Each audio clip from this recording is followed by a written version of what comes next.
Hello my dear students and parents. आज हम आपके लिए एक वीडियो लेके आए हैं जिसकी हेल्प से हम आपको ये बताएंगे कि जो अभी टारगेट 2025 के स्टूडेंट्स है वो किस तरीके से अपने आईआईटी में जाने का ड्रीम पूरा करेंगे, क्योंकि ऑलरेडी उनका 11th हो चुका है कम्प्लीटली, एग्जाम उनके स्कूल एग्जाम चल रहे होंगे, अब वो 12th में आने वाले हैं तो उनके पास एक साल बचा हुआ है। तो किस तरीके से वो अपने आईआईटी जाने का ड्रीम पूरा करेंगे, क्योंकि एक प्रॉपर प्लानिंग होनी चाहिए हमारे पास, क्योंकि हमारे पास केवल एक साल बचा और आपको पता है ये समय बहुत तुरंत निकल जाएगा। तो इसी के लिए हम आपके लिए एक वीडियो लेकर आए जिसकी हेल्प से हम आपको पूरे आपके साल भर की प्लानिंग यहाँ पर बताएंगे। Myself Preet Pareda, mathematics faculty, J division Aakash Kota, और हमारे साथ है Kapil Vashishth sir. Hello dear students, this is Kapil Vashishth. As you know, I am chemistry faculty. Actually ये वीडियो इस चीज़ के बारे में है कि बच्चे ना अभी जब 12th में आएंगे तो शुरुआत तो बहुत अच्छी हो जाएगी, पूरा एंथुजियाज्म से, पूरा जितना भी उनके अंदर पोटेंशियल है सारा वो यूज़ कर लेंगे। बट जैसे जैसे करके दिवाली नज़दीक आएगी, ये न्यू ईयर का टाइम आता जाएगा, तो वहाँ पर ना 12th के बोर्ड के एग्ज़ाम भी आते जाएंगे। तो फिर बच्चा ना फंस जाता है कि यार अब 12th के बोर्ड पर फोकस करूँ या मेरा जो जेई का जनवरी वाला अटेम्प्ट आने वाला है उस पर फोकस करूँ। और इवेंचुअली होता क्या है, क्योंकि बोर्ड का एग्ज़ाम तो बच्चे का एक ही बार होने वाला है, तो बच्चा ना कहीं बोर्ड की तरफ चला जाता है कि यार ठीक है जेई मेन तो हम ना कर लेंगे नेक्स्ट टाइम भी, क्योंकि प्रिपरेशन में कहीं ना कहीं कमी रह जाती है। तो हम ये चाहते हैं कि आपका पहले ही अटेम्प्ट में जेई मेन का बहुत अच्छे से हो जाए, आप बहुत अच्छे से एडवांस का एग्जाम दो, तो आपका बोर्ड और जेई मेन, जेई एडवांस, तीनों चीजें एक साथ बहुत अच्छे से हो जाएं। उसकी प्रिपरेशन, उसकी प्लानिंग क्या रहनी चाहिए, एक मतलब क्या कहना चाहिए इस चीज को कि बहुत ही ज्यादा ऑथेंटिक, बहुत ही ज्यादा ट्रस्टवर्दी ये प्लानिंग होगी। तो आप अगर इसको फॉलो करते हो तो it would be very good for you. So the first thing is, sir please, first thing is the 11th backlog. So actually 11th backlog में ना काफी सारी चीजें हैं, मतलब आपको कुछ स्टेप्स हैं उसके अंदर ही अपना 11th का बैकलॉग या उस तरीके से 11th का बैकलॉग पूरा करना चाहिए। बट फिर भी सिस्टमैटिक प्लानिंग आपके पास अपनी होनी चाहिए, जिसमें कि हम थोड़ी सी आपकी हेल्प करेंगे अगले स्टेप में। बिल्कुल बिल्कुल सर, जैसा सर ने बताया कि बिल्कुल हमारे पास सिस्टमेटिक प्लानिंग होना चाहिए। ऐसा नहीं कि रैंडम हमने कुछ भी उठाकर पढ़ लिया। और एक इम्पॉर्टेंट टारगेट ये है कि हमें 12th के साथ उन सब चीज़ों को भी मैनेज करना है। तो डेफिनेटली हमें कुछ हमारी रेगुलर स्टडीज़ में से, करंट जो अभी 12th चल रहा है उसी में से थोड़ा समय निकालना पड़ेगा। तो इसीलिए हमने लिखा है सबसे पहले systematic planning, and the second one is the take small targets. बिल्कुल हम ऐसा नहीं है कि हम पूरे साल भर की प्लानिंग कर लें या 5-6 महीने की प्लानिंग करें, छोटे छोटे टारगेट्स बनाए अपने। छोटे टारगेट्स में जस्ट लाइक हमने मैथ, फिजिक्स, केमिस्ट्री का एक एक चैप्टर ले लिया और हमने बोल लिया कि यार ये हमारा फर्स्ट वीक है, 1 वीक में हमें इतना कंप्लीट करना है। बिल्कुल। और 12th तो पढ़ना ही है हमें, साथ साथ उसका जो हमें रेगुलर होमवर्क वगैरह मिलेगा वो सब हमें टाइमली कंप्लीट करना ही है। तो रोज हम कोशिश करें लगभग 1 से 1.5 घंटा हम हमारे 11th पोर्शन के लिए निकाल पाए, क्योंकि जेई में सर 11th और 12th दोनों का सिलेबस आएगा और लगभग मोटा मोटा बात करें तो 50-50% होता है। तो बिल्कुल हमें 11th को पैरेलली साथ लेकर चलना है। ऐसा नहीं कि पहले हम 12th कर लें और फिर हम जैसे 12th का सिलेबस खत्म हो जाएगा तो हम 11th कर लेंगे, ऐसा नहीं हो पाएगा। आपको पहले दिन से, जैसे आपका बैच स्टार्ट होगा, जैसे आपका 3 अप्रैल से बैच स्टार्ट हो रहा है, तो पहले दिन से आपको इसको लेकर अटेंशन रहना पड़ेगा। यानी सर अगर मैं स्मॉल टारगेट्स में ऐसे भी कहूँ कि बच्चे को ना हर वीक का या हर डेली का ऐसा बना लेना चाहिए कि मेरे को, जैसे चैप्टर 1 से स्टार्ट कर लो आप, जो कि इंपॉर्टेंट ज्यादा है, तो चैप्टर 1 के मुझे हर रोज 10 सवाल लगाने ही लगाने हैं। जब आपका पूरा का पूरा चैप्टर 1 आ जाए कॉन्फिडेंस में, फिर आप चैप्टर 2 पर आओ। यानी कि रेगुलरली आप अपना 11th का सिलेबस जो कंप्लीट करना है उसको पैरेलल रखो 12th के। जो इंपॉर्टेंट ज्यादा है, जो इंपॉर्टेंट कम है उनके ठीक है, उनके लिए बाद में सोचेंगे जब हम पूरा का पूरा जो इंपॉर्टेंट चीजें हैं वो कर लेंगे। तो स्मॉल टारगेट्स जितना मैं समझ पाया हूं कि अपने जो चैप्टर्स इंपॉर्टेंट हैं उनको आप ग्रिप में रखो और डेली का डेली उनके प्रैक्टिस करते रहो। डेफिनेटली सर, और जैसा कि सर ने पहले भी बोला है, स्ट्रिक्टली फॉलो इट, है ना, क्योंकि अभी अभी आई एम 12th में फुल एनर्जेटिक है, लेकिन धीरे धीरे समय होता जाता है तो कहीं ना कहीं हमारी एनर्जी क्या होती जाती है, डल होती जाती है। तो हमारा आईआईटी का ड्रीम है वो हमें हमेशा हमारे दिमाग में रखना है, ताकि जो हमने स्टार्ट करा है, जो हम 3 अप्रैल से स्टार्ट कर रहे हैं, उसको हम पूरे साल भर लेकर चल सके।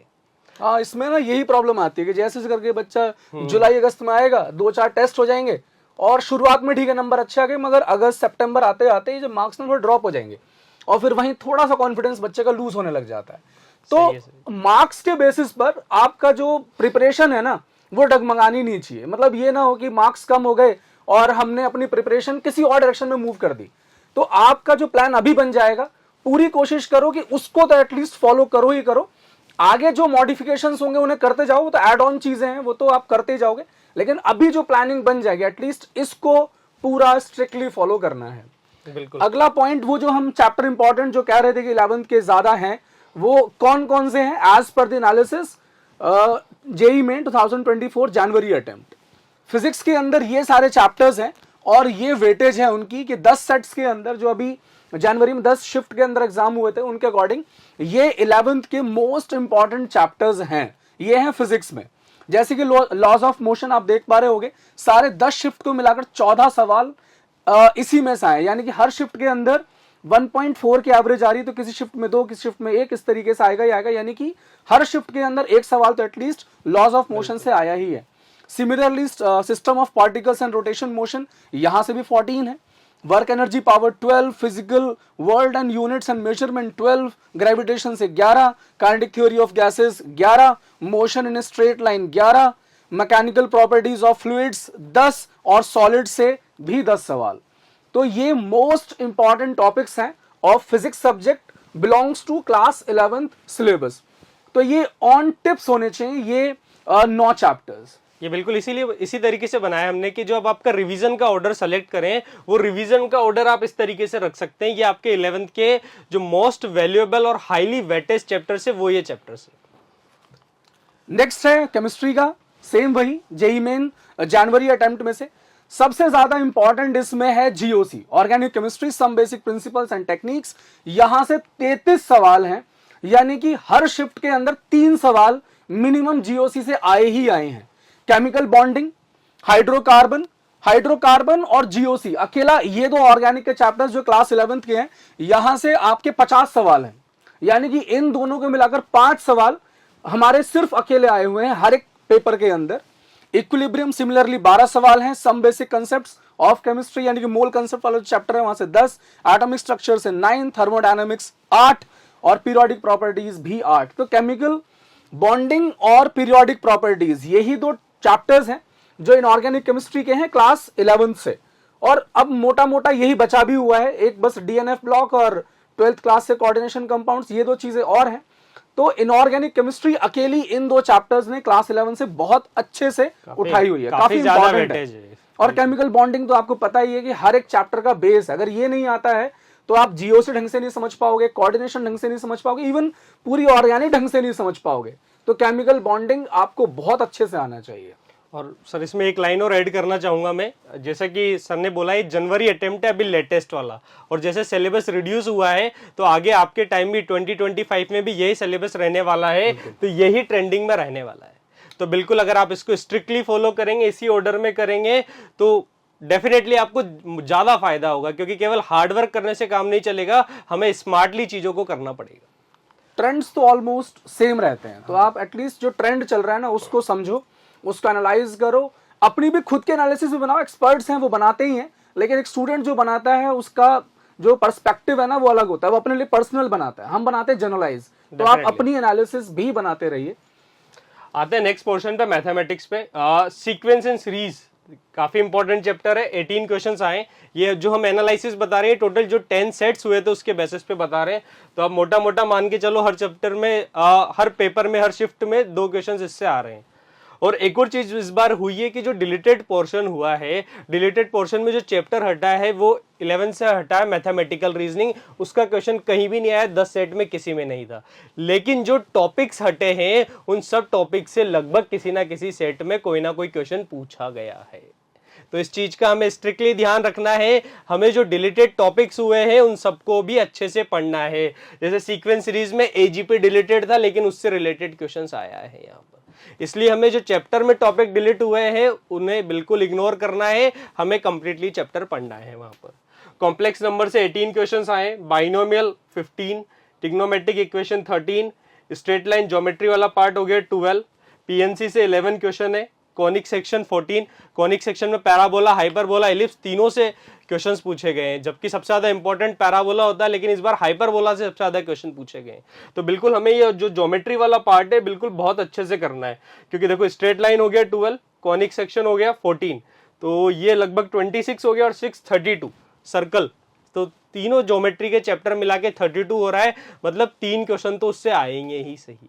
और बिल्कुल मैथ का पेपर ही थोड़ा सा अच्छे लेवल पर आ रहा है, तो हमारी प्रिपरेशन भी और अच्छे लेवल पर होनी चाहिए। इसी के लिए हमने आपके लिए ये बनाया। टोटल ये 9 चैप्टर्स है, ये आपके मोस्ट इंपॉर्टेंट चैप्टर है क्लास 11th के, और ये आपको 3 अप्रैल से ही प्रिपरेशन स्टार्ट करनी है इसकी। तो आप टाइमली कंप्लीट कर लेंगे तो डेफिनेटली आपको इसका काफी ज्यादा फायदा जनवरी अटेम्प्ट में ही देखने को मिलेगा। ओके सर, एक और बहुत बड़ी समस्या रहती है कि जेई तो चल रहा है, इस बार बोर्ड भी है, क्योंकि बोर्ड में भी हमें 75% बनानी है, तो किस तरीके से हम इसको मैनेज करें सर? मैनेज तो सर क्या है कि ना, अब 12th का बोर्ड मतलब है इंपॉर्टेंट होता ही है। मतलब इवन अगर आज की डेट में देखा जाए तो चाहे जेई कितना भी बड़ा पेपर हो गया हो, लेकिन बोर्ड ना है इंपॉर्टेंट, क्योंकि मिनिमम 75% चाहिए ही चाहिए। और आगे जिंदगी भर वो बोर्ड के एग्जाम आपके हमेशा साथ रहेंगे, वो देखे जरूर जाएंगे। आप किसी एनआईटी आईआईटी पहुंच जाते हैं वो ठीक है, वो देखा जाता है, लेकिन बोर्ड का एग्जाम बहुत इंपॉर्टेंट है। तो सीरियसली बोर्ड को भी लेना है, और जनवरी वाला या अप्रैल वाला जो अटेम्प्ट है हमारा जेई मेन का, वो भी बहुत अच्छा होना चाहिए, क्योंकि उसी के बेसिस पर एडवांस होगा। तो प्री प्लानिंग बहुत जरूरी है, यानी कि बोर्ड का आपकी प्रिपरेशन ऐसा ना हो कि आपने दिसंबर में जाके स्टार्ट करी है, क्योंकि फिर आप ना पैनिक हो जाओगे, फिर आप, क्योंकि सिमिलरली उसी टाइम पर चल रहा होगा जेई मेन।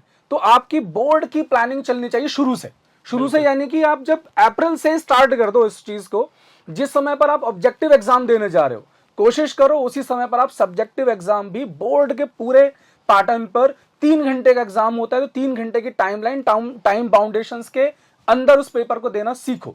इसके लिए जरूरी है कि एनसीईआरटी, ठीक है, मतलब NCERT even physics chemistry maths तीनों के लिए ही इंपॉर्टेंट है फॉर दी बोर्ड। तो आपकी ये मतलब असाइनमेंट में आ जाना चाहिए। आप अपने कोचिंग के टारगेट्स लगा रहे हो, सारी असाइनमेंट्स लगा रहे हो, लेकिन ये ना हो कि आप एनसीईआरटी को साइड कर दे रहे हो।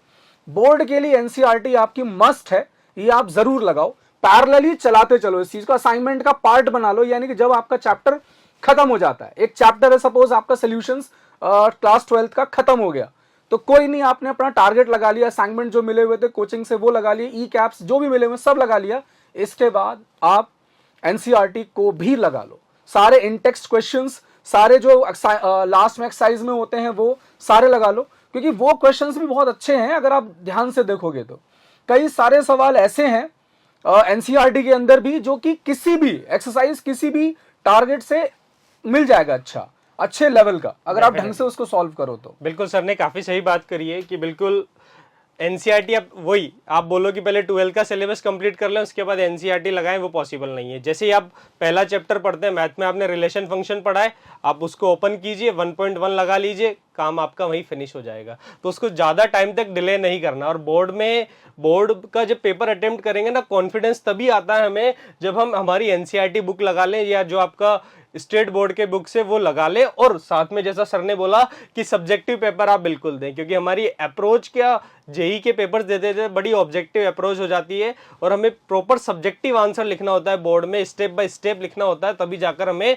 पूरे मार्क्स मिलते हैं। सर यही एक प्रॉब्लम पता है कि ऑब्जेक्टिव ठीक है, एक ना बच्चे को शॉर्टकट में क्वेश्चन सॉल्व करना आ जाता है, लेकिन उसी चीज को अगर लिखना पड़े 4 लाइनों के अंदर तो बच्चे को बड़ा डिफिकल्ट हो जाता है। डेफिनेटली। अब बोर्ड में आएंगे डेफिनेशंस, बोर्ड में आएगा रीजनिंग कि यार एक ये फिनोमिना है, क्यों हो रहा है, आप कम से भी कम 50-100 वर्ड्स उसमें यूज करने पड़ेंगे। लेकिन अभी आपको जो अप्रोच डेवलप हो गई 2-3 साल के अंदर, क्योंकि बच्चे कुछ हैं जो 9-10 से प्रिपरेशन करना चालू कर देते हैं, तो उनको ना मतलब ये जो अप्रोच है सब्जेक्टिव लिखना, इलैबोरेट करना, ये कहीं ना कहीं मिसिंग हो जाती है। और ये मालूम पड़ता है दिसंबर जनवरी में जाके, तो उस समय पर ये 2-3 महीने के अंदर डेवलप करना बड़ा मुश्किल है।